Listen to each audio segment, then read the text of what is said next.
സംസ്ഥാനത്ത് 52 ദിവസത്തെ ട്രോളിംഗ് നിരോധനം അവസാനിച്ചു. നിരോധനം കഴിയുന്നതോടെ ചാകരയുണ്ടാകുമെന്ന പ്രതീക്ഷയിലാണ് തീരദേശ മേഖല. അവസാനഘട്ട മിനുക്കുപണികൾ പൂർത്തിയാക്കി മത്സ്യത്തൊഴിലാളികൾ കടലിലേക്ക് പോയി തുടങ്ങി. ലിജോ റോളൻസ് ഉണ്ട് വിവരങ്ങൾ നൽകാനായി. ലിജോ, നീണ്ട 52 ദിവസമാണ് മത്സ്യത്തൊഴിലാളികൾ ഈ ദിവസത്തിനായി കാത്തിരുന്നത്. ഇനി പട്ടിണിയുടെയും വറുതിയുടെയും ഒക്കെ കാലം മാറി വലിയൊരു ജാഗര പ്രതീക്ഷിക്കുന്ന സമയം കൂടിയാണ്. മത്സ്യത്തൊഴിലാളികളെ സംബന്ധിച്ചിടത്തോളം വളരെ സന്തോഷത്തിലായിരിക്കും. അങ്ങനെ ഒരുപാട് കാലം കാത്തിരുന്ന വള്ളങ്ങളും ബോട്ടുകളും ഒക്കെ കടലിലേക്ക് പോയി തുടങ്ങിയോ?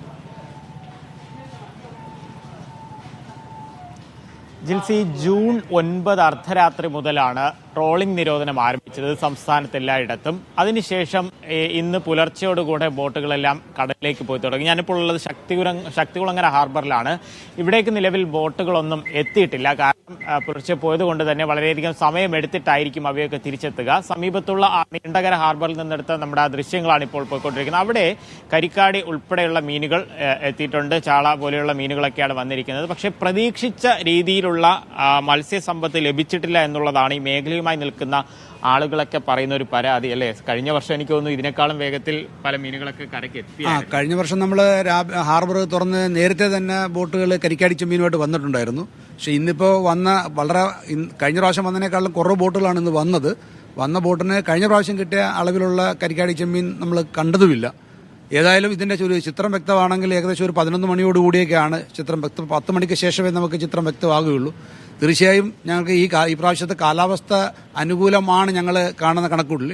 അങ്ങനെ വരുമ്പോൾ നമുക്ക് ചെമ്മീനും മറ്റ് മത്സ്യങ്ങളും ഒക്കെ കിട്ടണമെന്നാണ് പ്രതീക്ഷിച്ചിരിക്കുന്നത്. കണ്ടെയ്നർ അപകടം എല്ലാവരും പേടിയോടെ പറഞ്ഞിരുന്ന ഒരു കാര്യമായിരുന്നു. അത് ബാധിച്ചിട്ടുണ്ടാവോ? ഓൾറെഡി ഈ ബോട്ടുകൾക്കൊക്കെ വലിയ നഷ്ടം ഉണ്ടായിട്ടുണ്ട്. അല്ല, അത് നമുക്ക് കണ്ടെയ്നറിന്റെ അപകടത്തെക്കുറിച്ച് നമുക്കറിയാം, വരും ദിവസങ്ങളിൽ അറിയാൻ പറ്റത്തുള്ളൂ. ഇന്നിപ്പോൾ നമ്മൾ ഈ വെളുപ്പിലെ പോയതുകൊണ്ട് അടുത്തുള്ള കടലിലായിരിക്കും നമ്മൾ വല വലിക്കുന്നത്. ഇച്ചിരി ദൂരോട്ടൊക്കെ ഓടി പോകുമ്പോഴാണ് നമുക്ക് ഈ കണ്ടെയ്നറിന്റെ അപകടം എത്രത്തോളം നമ്മളെ ബാധിക്കുമെന്ന് പറയാൻ പറ്റത്തുള്ളൂ. തീർച്ചയായും ഞങ്ങൾക്ക് ആ കാര്യത്തിൽ ആശങ്കയുണ്ട്. കണ്ടെയ്നറും കപ്പലും എടുത്തു മാറ്റാത്തിടത്തോളം കാലം ഈ സ്വതന്ത്രമായ മത്സ്യബന്ധനത്തിന് അത് തടസ്സം തന്നെയാണ്. അപ്പോൾ ആശങ്കകൾ ഞങ്ങൾക്ക് വളരെ വലുതാണ്.